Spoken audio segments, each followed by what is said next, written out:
Hi there. Happy Thanksgiving. That's right. The day has arrived, and today we have the perfect story for Thanksgiving. Are you girls ready to listen?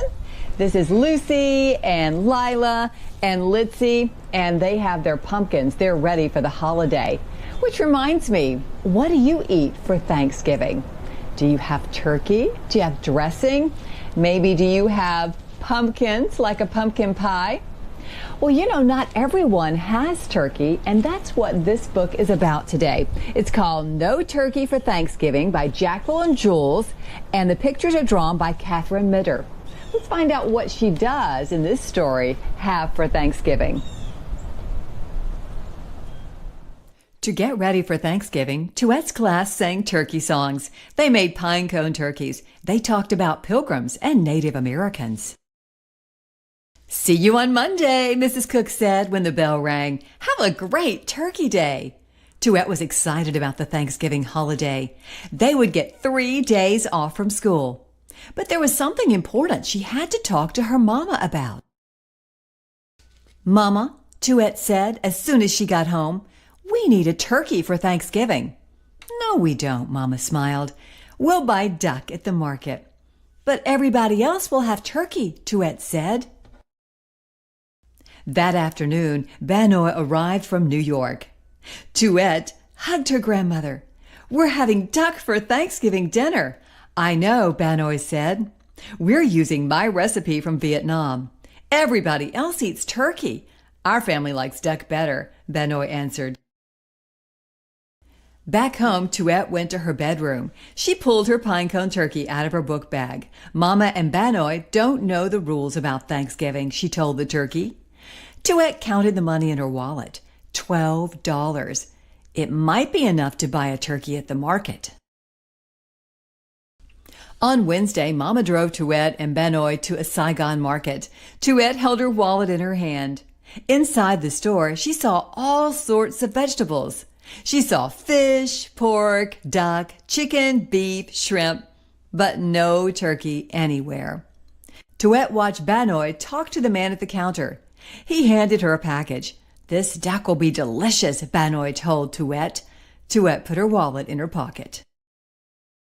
The next morning, good cooking smells filled the house. Tuyet peeked into the kitchen. Soon all kinds of food would be on the table, but there would be no turkey. Tuyet ran to her room and brought back the pinecone turkey she had made in school. "Now there's a turkey on the table," she said to herself. She felt a little better. Her cousins, Kimberly and Mean, came over at 3. They played tag outside until the grown-ups were ready to eat. "Did you know we're having duck for Thanksgiving dinner?" Tuyet asked her cousins. "Yum," said Kimberly. "I love duck." "With spicy sauce," said Mean. Mama called them inside for dinner. Kimberly and Mean ran up the steps, but Tuyet walked slowly. Was she the only one who knew that Thanksgiving was Turkey Day? "I'd like to give thanks," Daddy said when they sat down at the table, "for our home and our family, for America." Banoy said, raising her glass. "For all this good food," Ming said, picking up her fork. "I'm hungry." Everyone laughed and passed their plates to be filled. Tuyet had a little bit of everything, but she had seconds of the duck. She loved the spicy sauce and dark meat. When it was time to say goodbye, everybody hugged. "What a great Thanksgiving day," Kimberly told Tuyet. It had been wonderful, Tuyet thought, with lots of good food and family fun. But what would Mrs. Cook say about eating duck on Turkey Day? On Monday morning, Mrs. Cook gathered the class on the story rug. "How was your turkey day?" she asked. Tyler raised his hand. "My grandpa came. We played football."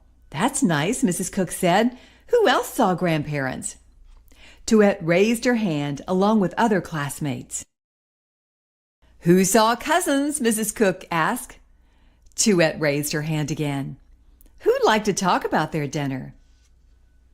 Mrs. Cook looked around the room. Tuyet put her hand down. Tears burned her eyes. "Is there something wrong?" Mrs. Cook asked gently. "We didn't have turkey." Tuyet blurted out, "We had duck." For a few moments, the class was quiet. Then Fong raised his hand. "We didn't have turkey either," he said. "We had noodles and chicken." "We had lamb," Tarek said. "We had roast beef," Jonathan said. "We had enchiladas," Carolina said. "We had tofu turkey," Amy said. Mrs. Cook smiled. "It doesn't matter what you eat on Thanksgiving, as long as you have a good time with family and friends." After school, Tuyet hurried home. "Mama," she called when she opened the door. "I have a new name for Thanksgiving. In our house, we can call it Duck Day." There you go. You could tell in our story, not everyone eats the same thing for the holiday. What did you have? I can tell you we had turkey and dressing, and it was delicious. Right, girls? Well, we are so glad you joined us for our story today. No turkey for Thanksgiving. We hope that this was a wonderful holiday for you, that you had so much fun with your family and friends, giving thanks for this great day and for everything we have in our lives. I hope you will join us once again for story time on the back porch with my furry friends. I'm Lisa Spencer, and you can enjoy stories with us anytime by subscribing to our YouTube channel.